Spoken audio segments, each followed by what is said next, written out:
Why were you so bad that you had to go in the padded room? I really did not take divorce well. I was out of control. Why are you so angry? What's wrong? I wanted that perfect family. What was going through your head? Everything was just wrong. Something closed and it stayed closed. Am I such a repellent person that I drive everyone who gets to know me to the furthest mountain that they can run to? Your father and mother were just not there for you. Why did it take 20 years for you guys to talk? My mom put me in a full psychiatric ward.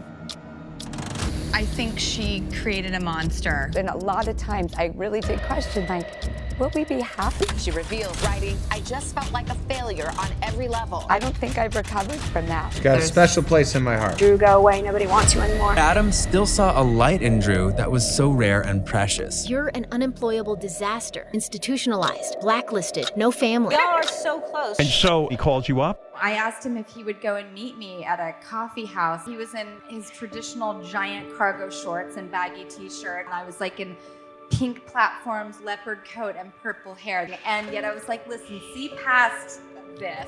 And we sat and hung out. I remember just being young and excited. And I was like, I just think that what you're doing is so very special, and I want to get in there with you. You must be so grateful to Adam for taking you seriously. She just has a great spirit, and I love her. He could have done anything he wanted, and he believed in me. Drew was desperately searching for a place she belonged.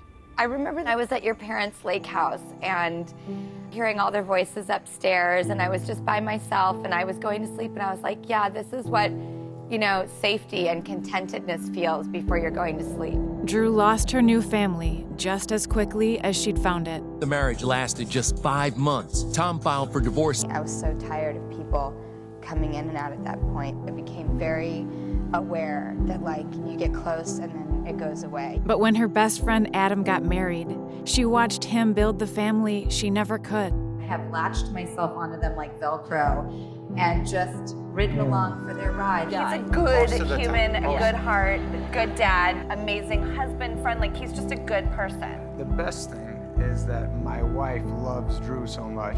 And when her new boyfriend Will invited her into his family, she did everything she could to feel like she belonged. Seems like she's in love with you and your family. She is. Yeah. Oh, my family more than this. And when we come home, she pushes me out of the way to hug my dad. And he said to me before he walked Drew down the aisle at our wedding, he's like, I got another daughter today.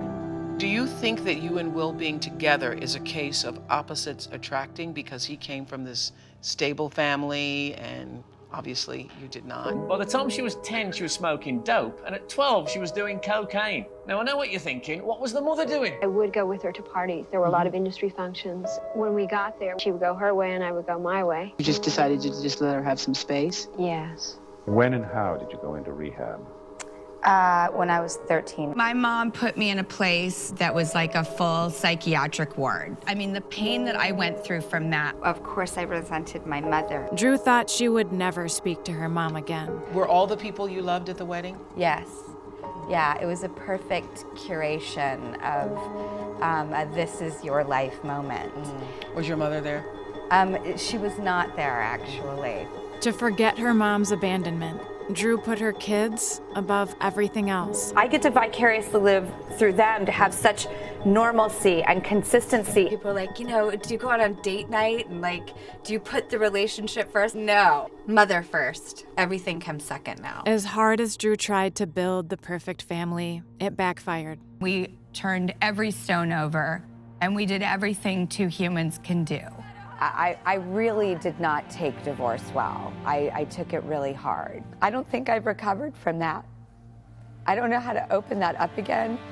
It's like something closed and it stayed closed.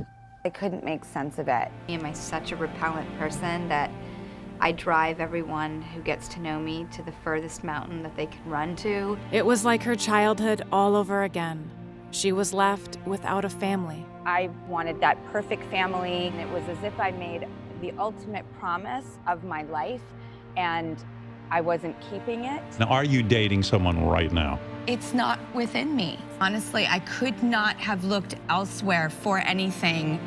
I wasn't open to it. I think I'm equally as scared to find love again as I would be as if it never happened. You said that was sort of a turning point for you. How so? I know from not growing up with any family whatsoever that that was the last thing I wanted to do for my daughter. For the first time in her life, when Drew felt alone, she didn't latch on to someone else. We get so conditioned, fear, worry, of this wasn't the plan, and am I ready to buckle up and take all that on again? I wanted just life to slow down a little bit too. I wanted it to get quieter, and I wanted my priorities to shift. I wanted to do that a lot for myself, because if you do it for someone else, I feel like they can take it away. Secure in herself, Drew faced the biggest pain from her past. I felt so guilty denying my mom access to me. It felt like I was cutting off the source of life, and I forgive her for making this choice. She probably felt like she had nowhere to turn. Are you talking to her now? Yep, we texted this morning. Wow. Yep. Good Lord. I'm really glad there is healing there. And you and Will? We just have the North Star of our kids. We're in such a good place, and it took a long time to get there, but we never lost sight of what was important. And I'm happy to say he just got engaged to this wonderful woman. I want him to be happy. By reaching out, Drew built a bigger family. And now it was time to open her heart again. Are you with someone now? It took me 5 years to even consider it. How fun is it going to be to date, knowing that you will never be this entangled again? No one else can tell you when that time is. It's like this natural progression, and I finally feel free. The changes that I've made and how long they took, I know that's possible for people. She recently said, I'm sure you saw this, she'd like to be old and saggy in wheelchairs and crutches with you. Growing old and hanging out with her when we're old is going to be a good time. I sort of made the most important choice to be so together and united and connected. That's, I guess, what they call family. Believe in yourself and believe in your empowerment, and not wait for someone to rescue you and do it for you. That you can go out there and create it all for yourself. Your family is complete. I feel pretty complete now. I remember being on the 9th floor where Lorne Michaels' office was and seeing Jen come in. I was like, oh my God, there's Aniston. Is she about to be on our show? Her going in, having a talk, leaving, and I was like, wow, I'm gonna be working with Aniston, and then just going, she said no? She said no, and she's gonna do that. Friends? What the hell is Friends?